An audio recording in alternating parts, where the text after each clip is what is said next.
Hello, hello. So, welcome to the first episode of a work in progress name. Well, I mean, it's not a work in progress, we are just deciding between two different names. For the conversation? No. No. Absolutely not. But yeah, so, Dhruv Khurana, founder of Almost Gods. Hello. Hello. Welcome to the space and welcome to this conversation. Thank you. Just wanted to, firstly, I don't think a lot of people know about you. Like, people know about your brand for sure, but we just wanted to get to know you a little more. Because we've known each other for 6, 7, 8 months, ever since we met in like March. Sure, yeah. But yeah, I think, yeah, it's... Yeah, lots happened. 6 months of just absolute madness and Yeah. then this opened up. So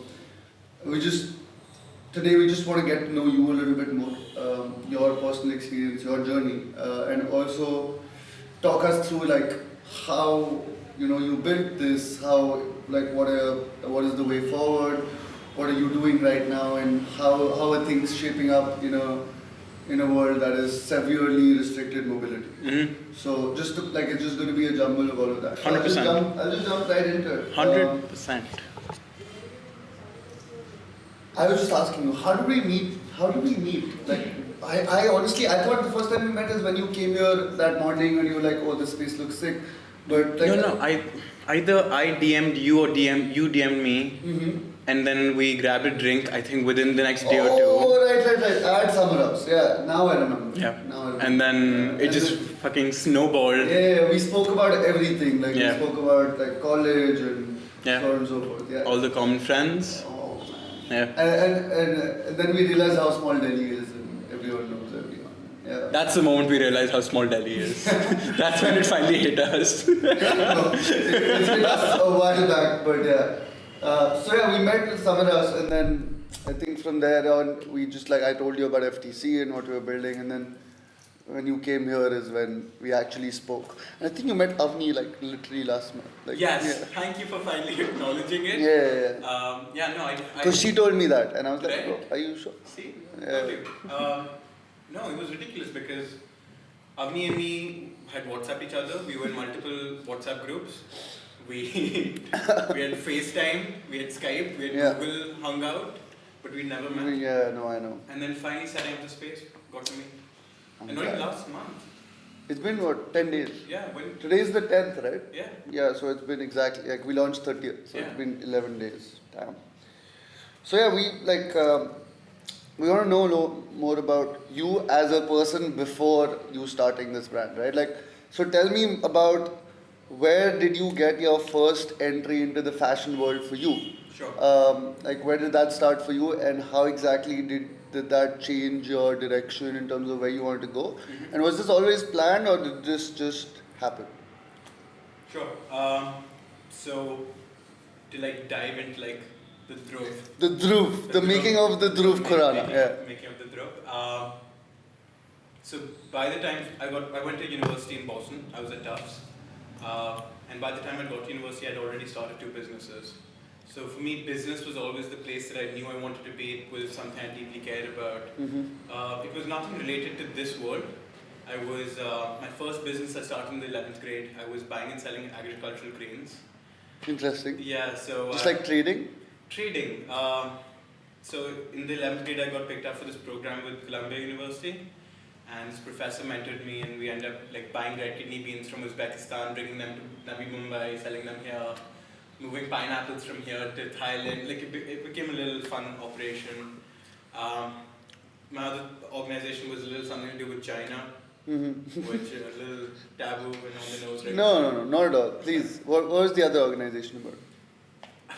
It's a little nerdy. So I used to play chess as a child. I was like a Delhi state player. Nice. Yeah. So you're smart. You can play chess. But you're smart. Would you say you're smart? Women might say I'm smart. Okay. Yeah. So you were a chess player. I was a chess player. And so I started something which made very little sense in retrospect. It was called ICCE, which was the Indo-China Chess and Cultural Exchange. Interesting. Yeah, it was sort of a dual combination of a model UN program running alongside Right. a chess Mhm. program, and it was very cool because what was it, 2011, 2012, so I was flying between Beijing and Delhi, I was missing a lot of school, and I was staying in embassies. What school did you go? Sriram, Oh, which one? Malsari, Mhm. yeah. So you were never there.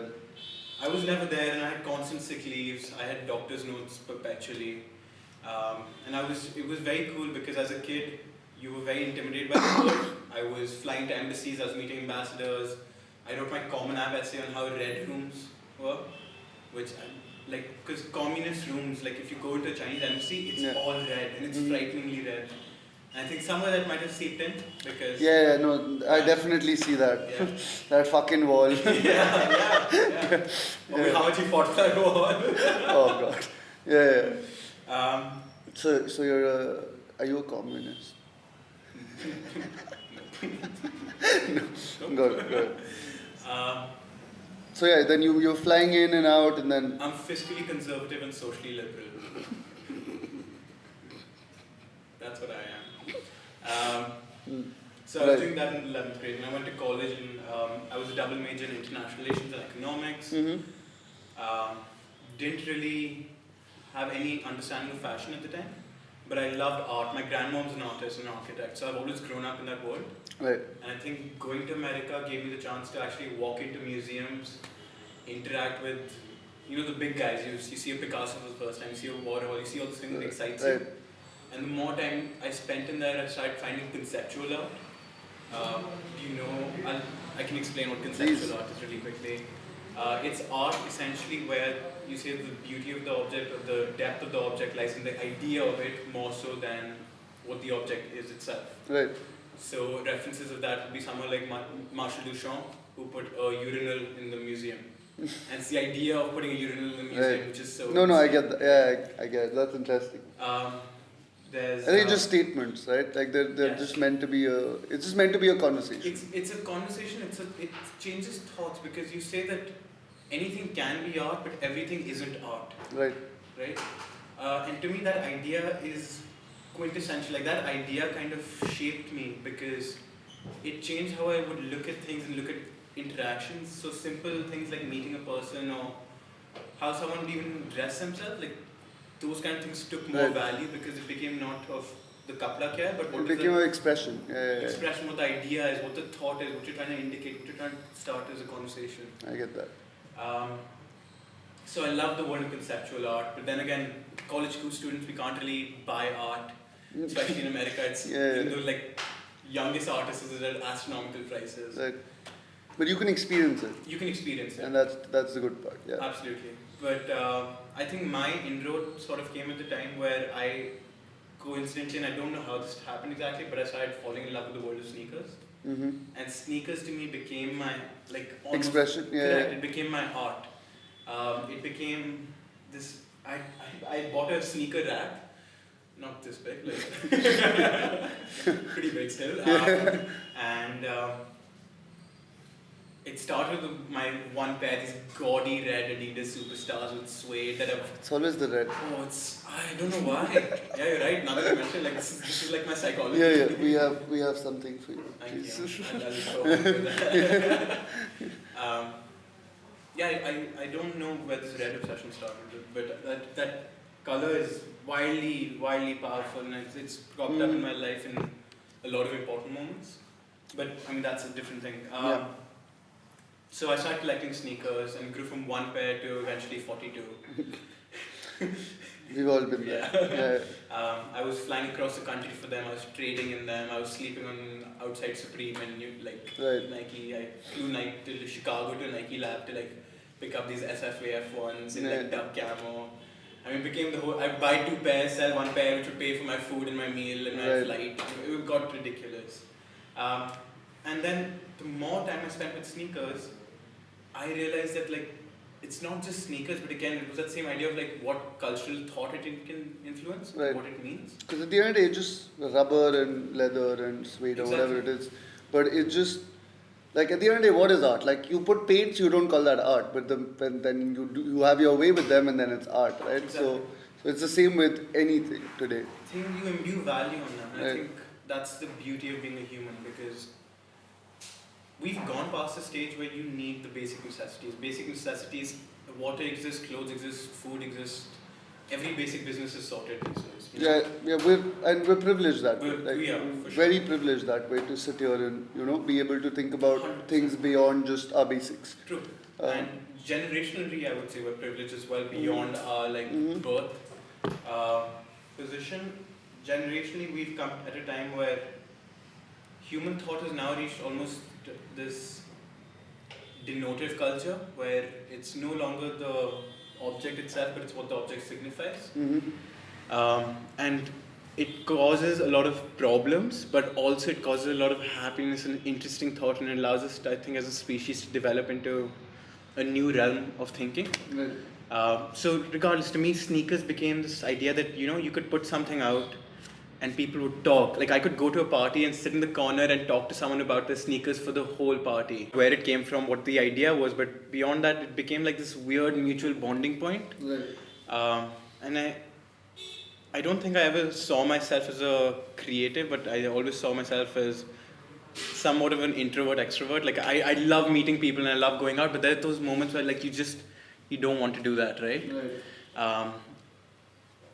And so it became this thing of, like, we're in a party, we're in a corner, and you have the time of your life, because it's this thing that you're bonding about intensely. Mhm. And then you start going deeper into it. So it starts with an AF1, and you go into someone like Ray Kawakubo. Yeah.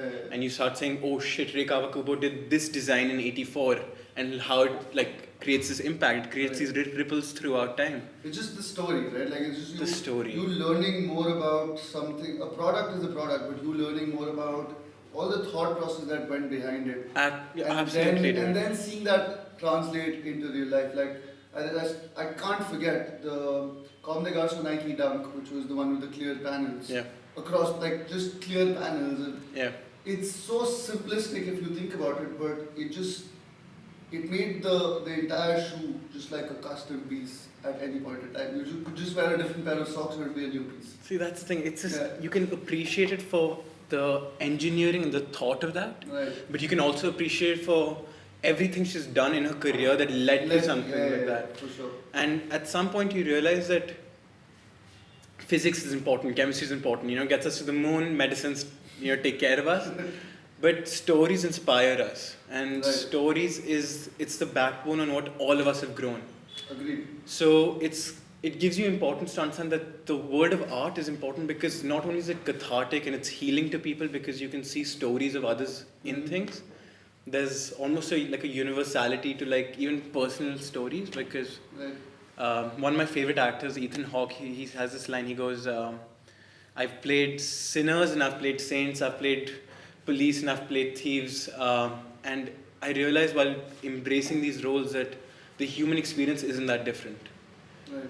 And I love that idea, because yes, we all think we're doing such different things, but the emotion We're all we on the feel, same- yeah, yeah. we're on the same journey. I get that. In fact, like, funnily enough, what you reminded me of was, I read this somewhere, which is when we were born, right? Like, when we were children, Yeah. we used to be told stories, right? Like, Mm. for us, that we were told stories to go to bed. We Yeah. were told stories to learn about things. Everything was just story, right? Like, Yeah.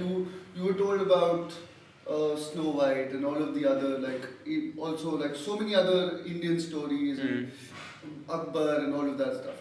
But for us today, that's still the best form of learning, and that still ignites nostalgia, right, in your brain. 100%. Subconsciously, when you're being told a good story, Mm. you're just always like, I feel comfortable today. That's how And I cultures think grow. that feeling is what we're trying to kind of, all of us are trying to kind of keep re-imbibing, because Correct. childhood is the most unfettered, like, it's the most, you don't think about anything but just that day and the next hour and what you're going to be doing. True. And when you grow up, like, you keep adding all of these layers of complexity into thinking, and Yeah. like, it just gets a little more muddled. But it's honest. Yeah. It's so honest, and it's how cultures have grown forever. Right. Whether you talk about us 500,000 years ago on the precipice of, like, becoming from bonobos to humans, Mhm. we've always shifted things through this idea of culture. there's almost like a global cultural like storytelling that's happened for millennia that we haven't realized, you know. The idea of a great flood, it comes through with Christianity with like Noah's Ark, but it's also prevalent in Hindu culture. It's prevalent in South America. So clearly something happened which we passed on through the story. Okay. I think there's just I think there's just so many interconnecting points across history which have, because we don't have records, we haven't been able to put the dots together. But now going forward, I think that because we're so connected in the world, I think we're seeing all of these like align today. True. Where like today we're not living in India or we're not living in the States, we're living in the world. Yeah. And the world is primarily online. 100%. So flow of information is at the same pace at any point in time. 100%. If you're connected. So Yeah. I definitely feel there's that monumental shift has happened in the last like 15 years, in which to be able to exchange ideas or even like transact just became very, very, very simple across boundaries, across borders. Yeah. And I think that's what's led to a lot of us starting out and doing what we're doing, because at the end of the day we see what's happening here in India, but we also see what's happening abroad. 100%. And in all of these other countries, and all of those influences kind of seep in. Yeah. Because when we travel, whenever we go, wherever we do. So I think there's a lot to kind of 100%. 100%. I heard this article. I heard this podcast yesterday, and the question was, what is intelligence? And so someone said intelligence is memory, and then this other dude countered it by saying that intelligence is memory. It's context and it's an understanding of a wealth of experiences. Right. If my wealth of experience is the same as yours, neither of us are very intelligent. But if I've gathered I've experienced things that are so wildly, drastically different. If I've done things that you haven't done necessarily, and you've done things that I haven't done, you are intelligent and I am intelligent because that value is different. So what you're saying, like the internet allows for that. We couldn't have ended up in the States, like we wouldn't have ended up in the States if the internet didn't exist. Agreed. Right? I think like the percentage of people going before email became widely accessible was just like people there was, and also like knowledge, right? Yeah. If you were traveling, you knew about it. True. Our parents, I don't think they even knew there was something called Harvard, or when they were Harvard to pata tha. Harvard to हमेशा जाए. But like the thought of going abroad for college, the accessibility of it, the whole idea of it, I think we were born in a generation that was a lot more comfortable with that. For sure. As compared to maybe our parents, or I'm not saying people didn't go abroad. Of course they did back then as well, but just the accessibility of it changed over a period of time. Yeah. So I've still not answered your question about fashion. Yeah. No, please. That's So please go ahead. Yeah, sorry. No, in all of this, just like getting obsessed with this, to me it became this cultural idea of like, is dunya mein mujhe kuch karna hai. Like I want to create cultural influence. I want to like influence that conversation because it might be egotistical almost, but I think it's an artist's role to be egotistical a little bit. To be like, I have something to add to this conversation that can create change or help people. And at the same time, for me, it was very interesting because I didn't know like F of fashion. When I'd go for dates, my friends would dress me up, you know. It was very interesting, and I dated this girl who would like take me to Lazada and be like, this is how you wear clothes, this is how you pair colors. So I'm very grateful to her. Thank you, Aliana. But she's a very good friend now, so it's fine, I can say that. Yeah, so I get it. yeah. So beyond that, I think post-graduating, I knew mujhe is dunya mein kuch karna hai. I really want to do something experiential. I want something that involves storytelling, something that can create almost a narrative ripple globally, as you said. Almost.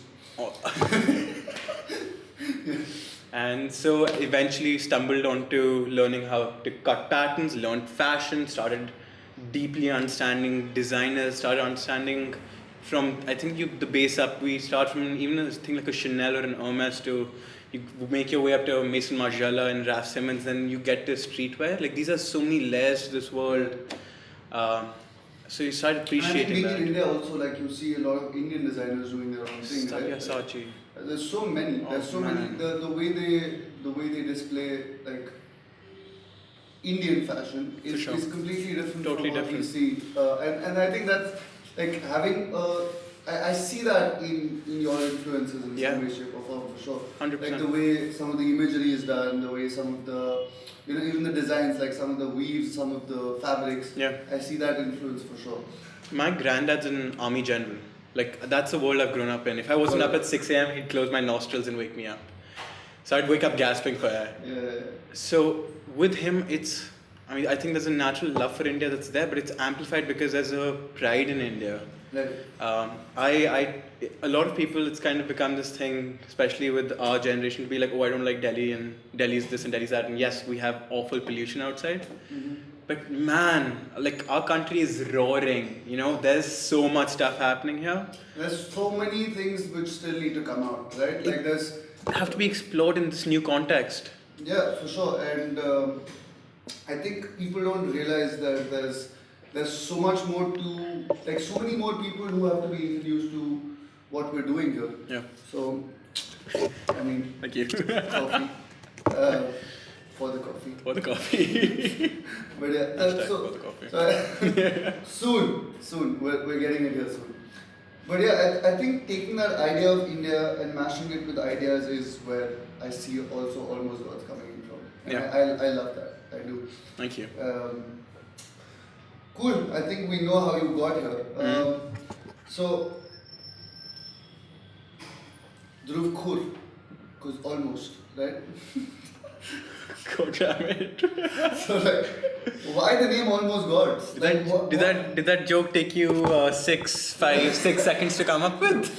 No, I did it for the culture. But like, why the name Almost God? And how the name Almost God? Like, what? Like, I mean, where does the process of naming start for you, and how does it end at, say, Almost Gods? Yeah, I think it's a very long-winded process that ended up with that name. So whenever someone asks me that question, I find it a very difficult thing to answer because I think so many things happened that led to that name. Right. I took a class on maximalist poetry in college. Right. I wrote my thesis on Kanye West and Afro-American futurity. I mean, I was a proper liberal arts student, You were at Tufts. I was at Tufts, yeah. So I did that, then come back from America and I'm hit with this almost idea of what it means to be Indian versus what it means to be this American and these identities clashing. Right. And also mix that in with, it was a fad in 2015, 2016 that everyone was kind of on this like postmodernistic literature bent. Mm-hmm. I was reading very heavy like Camus, I was reading Heidegger, I had these incredible Japanese professors who had turned me on to the most depressing Japanese philosophy on the planet. Murakami? Yeah, he was my professor, so ridiculous stuff. So the more you get into that world, I think Almost Gods, I would say rather than me coming onto it, we sort of found it. Because Almost Gods can be looked at as a postmodernistic idea to be like, the playing field has sort of leveled out. God and humans are now currently existing at the same level. We're having the same conversations. Right. You can look at it as almost a Neoplatonist idea of a conversation of what it means to be God. I'm sorry, this is my liberal artsy words coming out, but that's how I thought about it. Like the conversation of an ascension to the status of God. Mm-hmm. That was important. And also it was a celebration to be that, humans, look at the amount we've done. The stupidest way I can frame this, and I know how stupid this is dinosaurs were here for fucking 60 million years. They didn't go to the moon, Like, we've really, whether it's been through the consumption of psilocybin that's shaped our brains through the years, or almost like this civilizational movement that's happened that's led to like a cultural ingrowth and a development of intelligence. Mm-hmm. We've done so much. So yes, it's easy to say that humans have screwed up the planet and humans have done this, but man, we've done some incredible things. Mm-hmm. We sit today on the shoulders of giants. Like that's, our culture today rests on people who have shaped everything we see around us. Mm-hmm. So to me, it's I want almost gods, and it became this idea that I wanted to create a communion of these people coming together, of people who are game changers, who aren't just talking about, who are doing that, who are creating that change. And we they're kept that name. almost gods, like people who are Correct. wearing almost gods clothing are almost. Absolutely, gods. you're Yeah. always striving to an ideal, I get that idea. right? So it's humbling, but it's you're pushing always. It's also a statement. It is a statement. Like, because you're calling yourself almost God, which is a statement for sure. 100%. And it's unabashed. So that's how. And when you stumbled on it, you were just like, this is it, or did you have other name ideas as well? Because I remember when we did it, we had like 200 names. You did? Like a fucking Excel, like, because copyright and all of that shit. Yeah. So yeah, like for you it was just like it's almost God, there's nothing else. I know. So we definitely, like, I went through the list. I think the name probably came before the brand, or the idea that we even want a brand. The name came first. And as soon as I stumbled upon the name, I have this habit that I book domains as soon as I find a cool name. So I saw the domain was available. I saw the company registration was available, obviously, because who else owns a company called Almost Gods? And booked it immediately, didn't know what it was. And it took shape, It started with this ridiculous idea of an experience based around foods and the senses and celebrating that. Mm-hmm. But it grew to this thing of being like, we can be so much more than that. You can encapsulate those ideas and those identities within a larger platform, larger umbrella of Almost Gods. So when did you start? What year was this? So this was 2018, March we launched, May, whenever Homegrown was. Homegrown in Delhi. Homegrown in Delhi. Yeah, Edgy Street. Edgy Street. Yeah, I remember that. We weren't here for it. You were in college? Yeah, I was still. I was about to graduate. You were about to graduate. Yeah, so I graduated in April. Yeah. So that was when you officially like put it out to the world. But when did the work start on AG? Because I know it takes. Oh, it took forever. Yeah. And especially from a kid who. So I was a double major in international relations and economics with a minor in entrepreneurship and arts. Mm-hmm. There's no word fashion coming into this mix. So I had to learn fashion, which took the longest time. And I think maybe 3 days after we had the name, we had the first t-shirt out. And it was awful. I keep it with me, and I'll always keep it with me for nostalgia's sake. Right. But it's... Oh, maybe I'll release it in like a collection like 20 years from now. It's just like a one of one. The legacy piece. Yeah. I'd love to do that. A retrospective at the MoMA. Woo! That's where we're aiming, huh? Yeah, for sure. So, 3 days later we had the first piece, and I said, this looks absolutely awful, I don't want to wear it. No way. And you said that? Yeah, man, it was okay. There was nothing special about it. It was some embroidery. Was this the logo? No. And the logo took us a very long time to stumble onto. The hands, again, it's, I know it's been 2 years, but so much has happened in 2 years that it almost feels like I don't know how we stumbled onto the logo and how it became red, and why the red kept seeping into it. Mm-hmm. But that red was so powerful. So red found its way in, and I think our first piece that we actually really designed for Almost Gods was the Garden of Earthly Desires jacket. Right. I learned how to knit jacquards, and so I sat with the jacquard designer, we made that net, we got it produced, and it was meant to be nostalgic, it was meant to be modern, and that piece took us 6 months to make, just that. And once we had that, then the yellow hoodie took another 3 months. Yeah, because when you go into the actual making of it, it's just like every single part of it needs to be at the level that you want it to be. Absolutely. So I get that. I get that whole, because so this is something that everyone, like all of us face when we're creating things. Yeah. It's just like, we want it to be just right. 100%. And even like 1% left or right just makes us feel like something incomplete. So did you start the brand alone? Or was it with a group of people, a partner, or how exactly like? So it was me and my best friend from the States, and because as you said, the brand isn't just existing in India; it's meant to exist in both US and India, and then globally eventually. his background was from the States, was from the art world.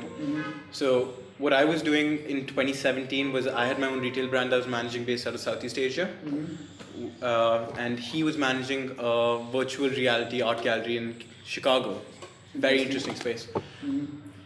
So there was a lot of confluence, and we found that world together. And I mean, to me, Kobe is my friend who helped me build this and started with me. Now he's unfortunately been dealing with other stuff, so he's currently not in the brand anymore. But that being said, I think so Kobe holds a permanent place as on the board of Almost Gods, and to me he's still one of my best friends for life. So that's always there. And yeah. No, I get that. But yeah, it's grown into what it is, and what's happened is since then there's been a transition that we've been lucky enough that people have accepted Almost God, so we've been able to build our team around it. Right. And I think that's super important. It's the most important thing. I mean, it's taken us. You can't do it all alone. No. As much as you're like those days where you're upset with everyone, you're like, fuck this, like I'll do this. You can't. And the value that everyone has brought to it has really taken it from where it was to where it's going to be, even more so. So I mean, for me, I'm overly optimistic and hopeful perpetually as a person. I see that. Yeah. I think I see that. Yeah. I think you see the silver lining. Always. Yeah. So I'm so excited for whatever is coming next with this as well. Pretty cool. So yeah, 2 years it's been, right? Like two and a half years now. So March 2018 two and a half years. True. Yeah. We're in almost at the end of 2020, which is fucked. Yeah. Yeah. So how did Soul DXP happen? And how was that experience? Like, because I think is that one of the major festivals that you've been at, or you've also done other stuff in the states, or like how was that experience? So we launched at AG Street. Someone from Hyderabad was there. We had the Soul people there. We had a lot of people come and interact with us at a time when we didn't know what Soul was. We didn't know who these people were. We had Raja Kumari come in and buy things, and at that time I was like, I don't know who this person is, and I saw her perform that night, and I was like, God damn,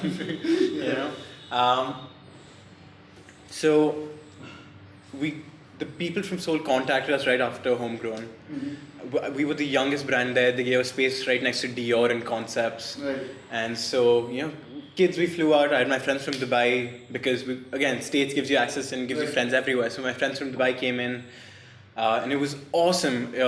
We painted the stores ourselves. We created 3D models for the first time. And to be stacked in that area, it was just the wildest experience because, I mean, literally Dior and Concepts. And Almost Gods. Right. And so our store got shut down by Kanye's production team. We had them roll through, cop a bunch of our stuff. We had Danny Lay come in, who is so pretty. I hugged her. I think this is a podcast to find Dhruv's match for life. Correct. So guys, please look at this beautiful face. He's currently looking for a girlfriend. Just hit him up with offers. True. Please. Can I upload this to Hinge? Does Hinge take podcasts? Hi guys. But yeah, so you're next to like all of these people. Yeah. And all of these people walk, and I think Soul DXP as an experience is fabulous. So like what they do, the entire team is super helpful, super organized. Oh, it's crazy. And we got into like this Gucci after party, which like we snuck our way in. Yeah. We had ASAP Rocky come through. Like he just literally called Soul up like 10 minutes before. He's like, I'm in Dubai, I'm coming through. I mean, just as an experience to have someone like that walk in and perform. Right. Unreal, and we all were dead. We were exhausted, but just that vibe and that world. Right. I mean, I loved it. It does get hot. It gets so hot. It gets so hot, and then you have to walk like. I was wearing this, dude. I was walking around Seoul wearing the red hoodie in Dubai heat, and the next day I was wearing the long jacket and the shorts. I mean, I was sweltering. This is what Delhi prepared me for.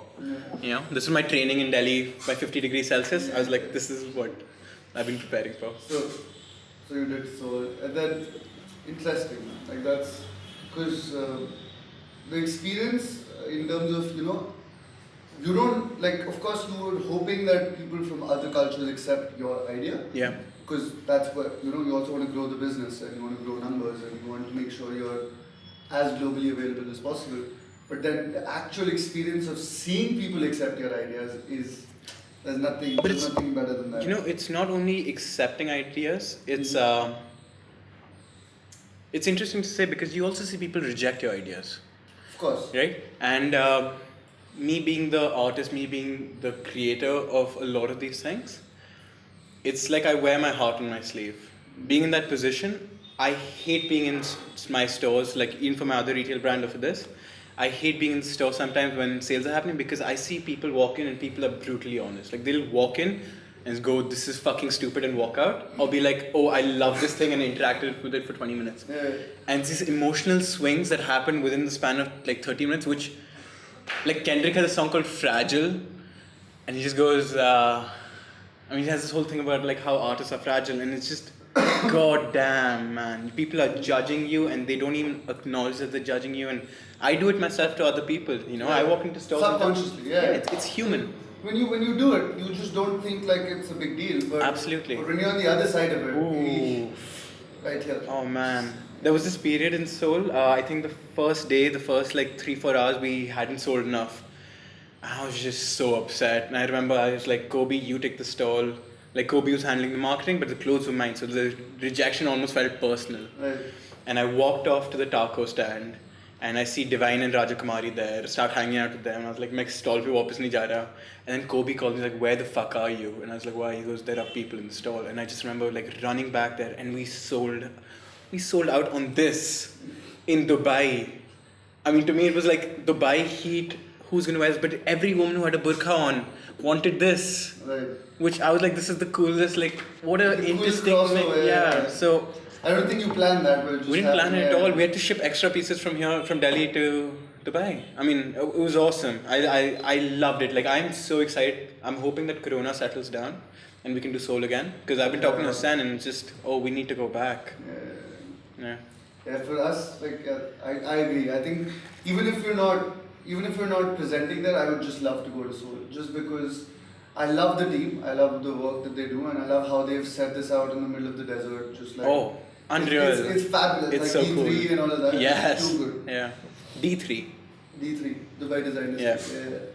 Yeah. Just too good. Okay, what's segueing into some like personal stories? What's the craziest fucking story you almost got? Like what is it that you got into and be like, can't believe this fucking happened? Like I can't believe I was like me starting this brand would lead to me being here or at this point in this day. Yeah. So, like what's the one maybe not one but a couple, but like what's the one that like really stands out and you're like, fuck, can't believe this. So I'm not going to touch on like the crazy things that have happened with it because I can touch on a few. I mean, it starts with little small things with, I'll hit three. I'll hit the degenerate, I'll hit the inspirational, and I'll hit my personally satisfying. Mm-hmm. Let's go with the inspirational first because first PG, family friendly. I was at this party and I was talking to this lady who's an interviewer at a university. And I told her what I did. And she goes, holy shit, you do Almost Got? And I said, yeah. And she goes, I was interviewing a kid. And I asked him, what's a brand that inspires you? And the kid talked about Almost Gods in his college interview. Which to me was just, I mean, I was, I was like, mera kaam ho gaya, you know? So that to me it was a small moment, but it was an insanely powerful moment that I think I feed off to this day. A degenerate moment would be our business cards, which I'll send you a photo of because if they're not here, we have fairly interesting business cards, so people tend to take those. So we've had people sell our business cards on eBay. Shruti from Space Biscuit is my favorite person in the world and is absolutely just insane. She has done the weirdest things with Almost Gods. Show me the screenshot of that. Yeah, I saw that. So, but weird things have happened where people have sent us Insta DMs just cutting coke with our good business cards. Which, you know... Honestly? Sure. Cool. Yeah. Content. Almost got. Yeah. If that's the energy we're getting, dude, I'm there, you know? Yeah.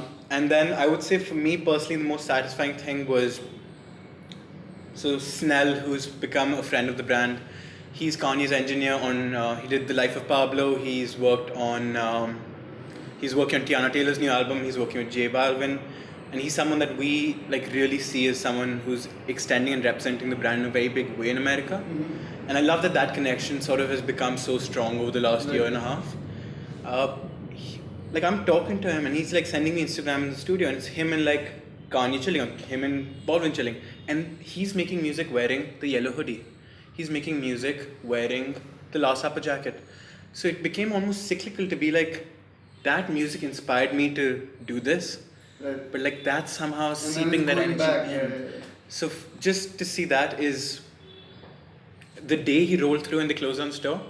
That night, me and Kobe closed the store. We pulled up a curtain and we like threw on Graduation, and we just danced like maniacs in the store. Just ran around a little table and we were just like pumping, and it was the most satisfying thing. Mm-hmm. So yeah, so 3 big things to me personally that meant a lot, Interesting. including the cocaine thing.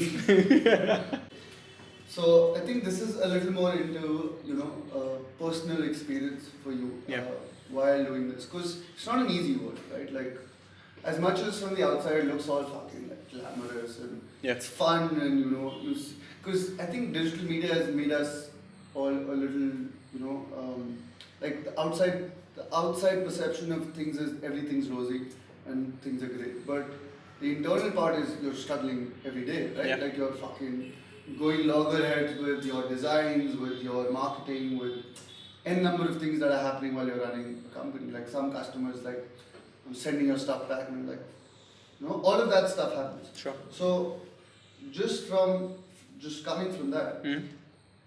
what is one thing that you would wanna, what is one piece of advice that you would want to give to your previous self 2 years ago?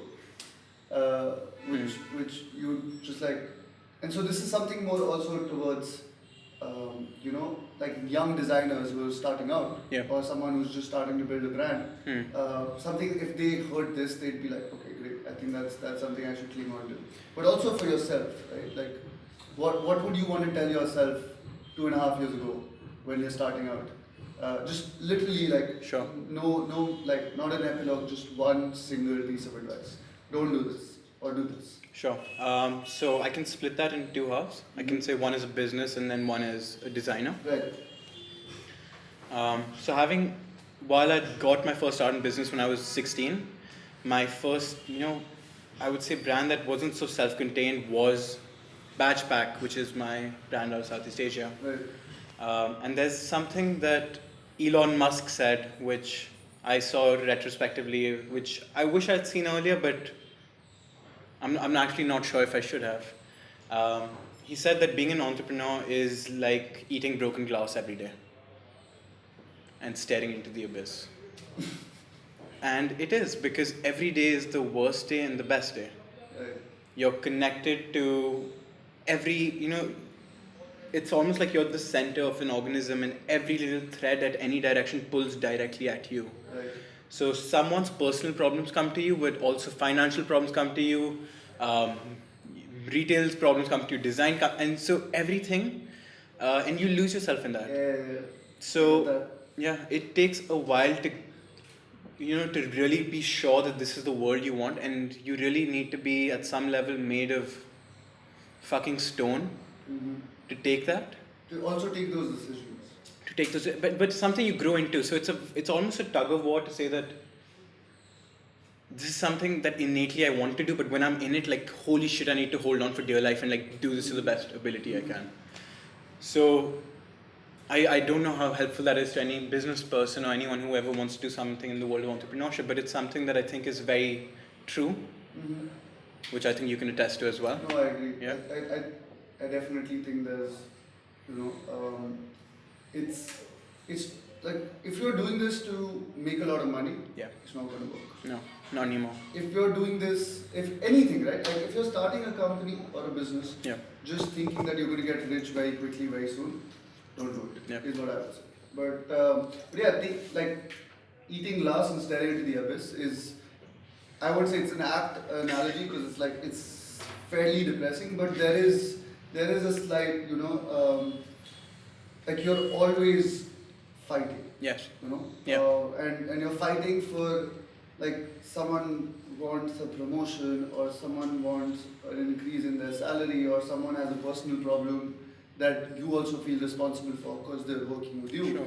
And then on the other side, you have suppliers who are calling every day saying, like, where's my fucking payment? But with all this depressing shit, and I'm on the same page as you, like it's you exhilarating. can't sleep. Exactly. Like I can't sleep, but I can't sleep in the best way possible because I'm waking up at 5 in the morning to take notes on my phone to be like, shit, this is what I should do or what I shouldn't do, and I'm scared about something. Yeah. But I'm happy about it constantly. Fear, right? Like that fear, it has the ability to paralyze you. Yes. So it's just about taking that one step forward from that fear. Because the moment, like, when you're not taking that decision, which you should have, is when you know you're letting something 100%. go, Yeah. and it's going to come around, circle you, and bite you in the ass. Yeah.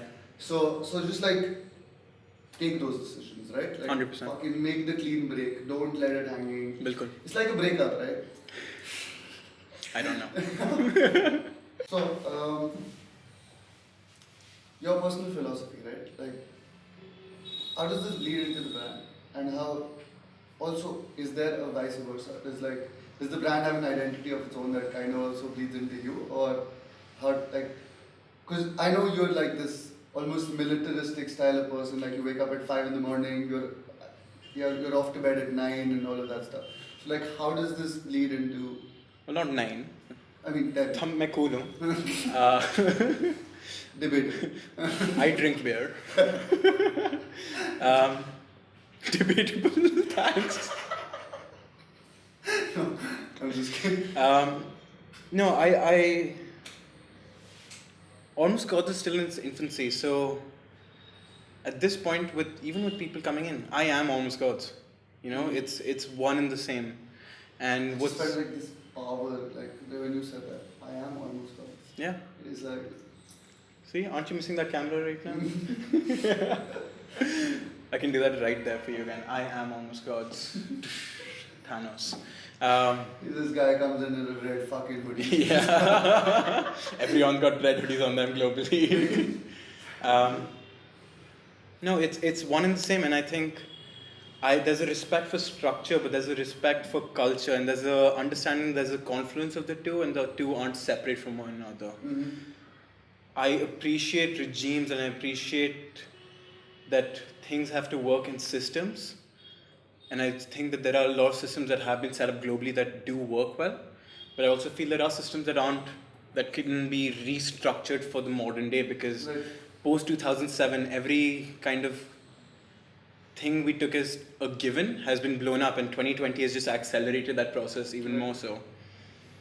So Almost Gods directly ties into me. However, again, egotistical it is to say that. But does it also affect your personality? Like, I'm discovering myself through the brand constantly. I'll make a design decision. I'll make the marketing team comes up with something that impacts me, and I'll be like, why is this impacting me more than anything else? right. We're talking about now finally that we've got to this physical presence in Delhi. This has been the biggest. Like, I can't tell you how excited everyone is, because finally we've got a space to start doing things in our community. Right. Dubai ho gaya. We've been lucky enough to do Nordstrom's in New York. We've done pop-ups in Southeast Asia, but this is home, and everything needs to start here and start properly. And Corona's sort of given us a chance to really sit back and be like, this is the scope of things we can do, and it's so much bigger. Right. So the last few months has been so much learning, so much thinking, so much introspection, both as a brand and as Dhruv. Yeah. So it's very cool and very exciting. For sure, I think for people like us who've being able to kind of be safe, sit at home, Yeah. think about things like business continuity and so on and so forth. I think that's privilege. It absolutely. And for us, I think it's been a very introspective time, and it's been tough in phases, right? Like, because you start questioning everything in your head, and you start thinking about why, why am I in this position, and what is happening, and why can't we step out of the house, and so on and so forth. But it's also led to a lot of self-discovery. Yeah. For a lot of people, I'm good at this. I'm terrible at this. True. I could have done this better, and so on and so forth. 100%. So I think 6 months of just everyone getting, to a point where, of course, driving themselves crazy, but also coming to a point where they're accepting a lot of things about themselves. True. Introspectively. True. And it's been tough, but it's also been an eye-opener. 100%. No, maybe like long run this turns out to be the best thing, where humans just tend to become happier. Like you hopefully everyone has kind of stumbled onto something to be like, this is something that gives me true joy, and this is something I'm happy to cut out. Right. And I was reading somewhere, Gary Vaynerchuk, now that I think of it, he said that industries were built for profit, but now industries have to be restructured for happiness, which Interesting. Which I think is so true, because we've hit base level profit in everything. We can make money on things. You can sell rocks today and make money. You can sell, if you're smart enough, you can sell the stupidest thing. Mm-hmm. But now the question becomes that how do you create something of value that provides happiness to the people around you, that provides value to people around you, that improves their lives but also improves your life. You don't have to chase money anymore. Right. And I say this out of a place of privilege, I recognize that, but also I hope that extends beyond that at a certain level. Understood. When we told you, okay, we're starting this fucking space, and like, what are your thoughts on it now that you've seen it come to life? Yeah. And what are your thoughts, like, of course, coming on board here, did you have any second thoughts? Were you like, I don't know what's going to happen, I don't know what this is about, and also now that we're here, tell us a little bit more about the Almost God space that you built, like the idea behind it. Because I think even for us, and because everything happened in like the space of a week, and we were all zoned out into like n number of things that we were trying to finish up. But just tell us a little bit more about you coming on board, and then the space that we built. For sure. I think FTC, from the moment, like how we grabbed beers at Summer House, it was almost a sense of possibility. Right. It was a sense of excitement. Then to come here and see the space, and it's in a neighborhood where you won't expect it to be, which I think makes it almost more exciting. It's like a sense of discovery and a sense of stumbling onto it. And as I've seen this place progress, and I mean, work has been going on here for a while, but Corona caused its problems. Right. But I've seen this place really develop over months, from like literally girder rods being here to all of this being built. Yeah. It's been so exciting. I mean, the night before that, oh god, dude. The energy of every brand being in here, Right. it was the greatest thing, because we have our WhatsApp chats, right? We have a group chat. We do the Google Meet and all of that. But to have everyone together, and people who are on a similar journey as you, people who are talking about the same thing, who care about very similar things as you, Right. man, I mean, personally, I was so happy to see Jay, Shruti, the TOEFL team, like everyone's like coming in Confluence. Like I've never met the moral science kids. Like, can't call them kids. Yeah. I call everyone kids. But like just this space. So that energy, and then contrasted with everyone was pushing to get this place ready. And your team, holy shit, dude. Like, kudos. Honestly, like I keep saying this, and I don't think the strongest asset you guys have is your team, Amber. I've told my team this, I was like, be like them. But the work that everyone was putting in, and there was ownership in everyone, and there was care, it was awesome. So to me now, where FTC stands, it's so exciting, because For us, our studio is 10 minutes away from here. Right. You know, we can get in a car, come here, set up, and really start doing some incredible things. Right. Everything that we've had painting up in our head. Right. All of those things that you're like, where do we do this? Correct. Is where this space is. Exactly. And for sure, I get that. And about the point that you made about our team, I don't think we'd be here today. Yeah. Avni and I, we'd be here today doing what we're doing if we weren't lucky enough to find the right people and then to be able to have them on board. Yeah. Because at the end of the day, what we do is we ideate, right? Like we ideate and then we conceptualize and then we create a roadmap. The actual execution, we can't do all of it by ourselves. Of course. The actual building of this, that's something I personally handled because I knew if You I didn't lived do here. it, You lived here for months. yeah, I knew if I didn't do it myself, I won't be happy with the final outcome. There's a secret hole in the wall where Amber hides his clothes Yeah, and that's where I take showers and I live. his girlfriend finds it a bit cramped, but it's What fine. girlfriend? Sorry, we're finding him a girlfriend as well. Double Hinge profile podcast. No, fuck no. No. You're too artsy. but yeah. So yeah, like we wouldn't be here if it wasn't for the team. Yeah. For sure. Yeah. So I think this is for the team to know that. Because I mean we say it of course, but at times it's better to reiterate.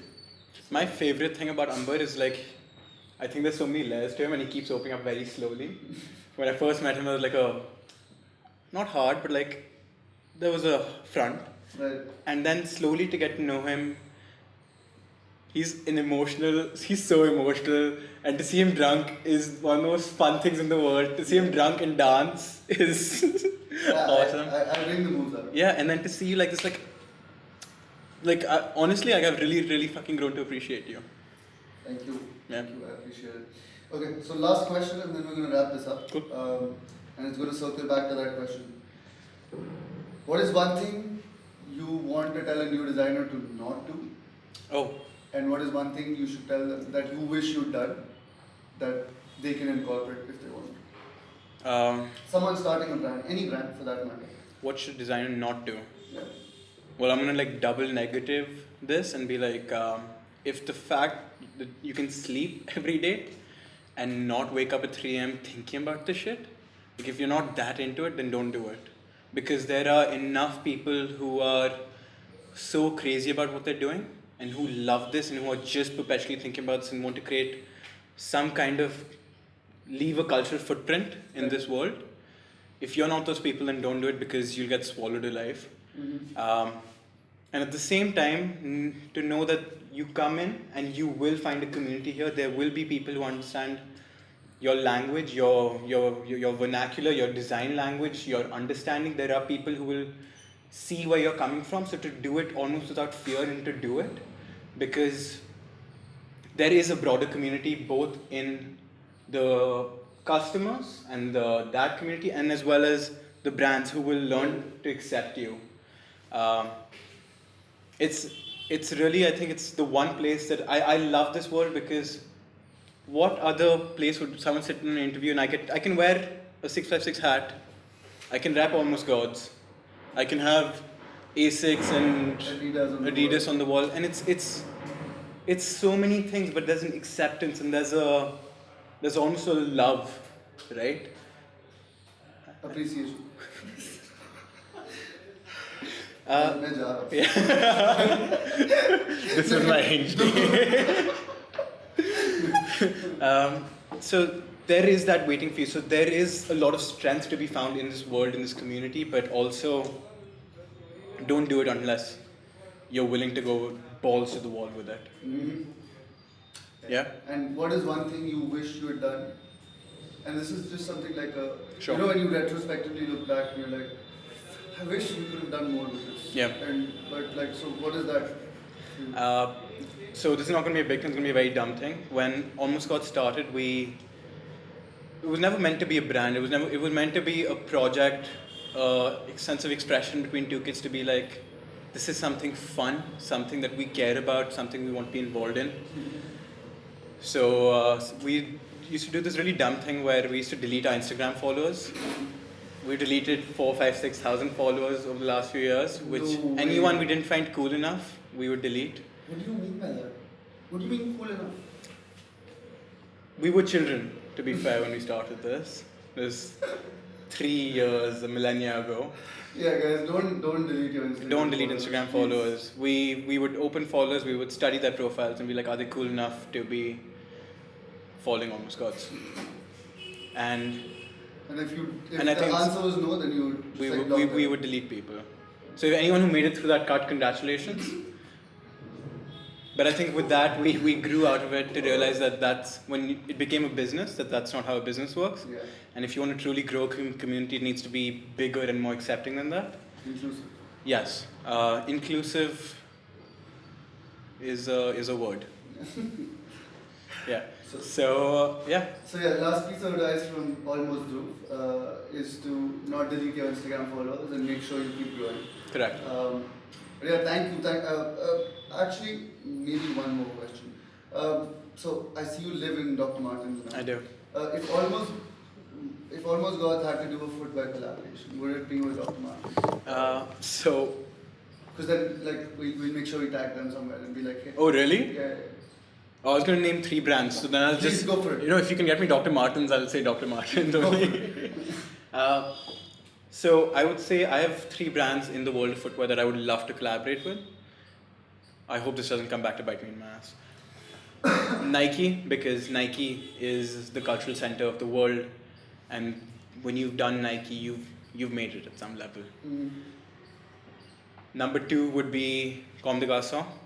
If I could get anything with Comme des Garçons.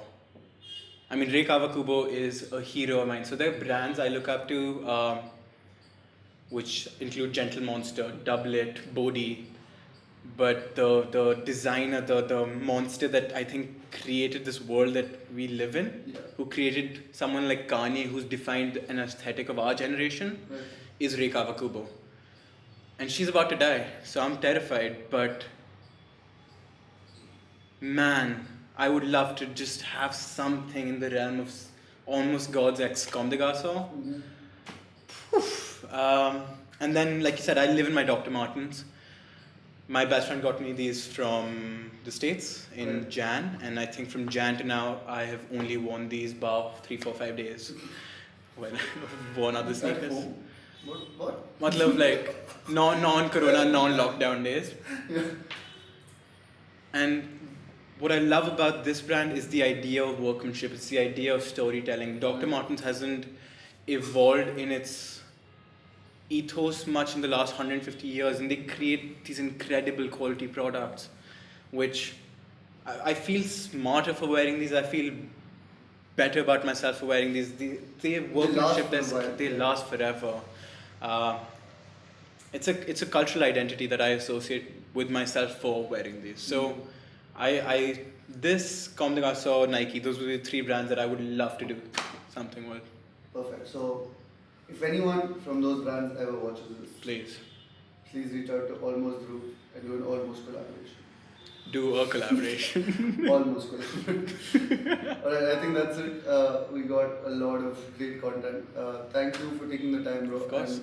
And I'm sorry for being late. You're fine. Not acceptable. It's fine. But yeah, especially for someone whose grandfather is in the military. But yeah, thank you so much, bro. Thank you. I really appreciate it.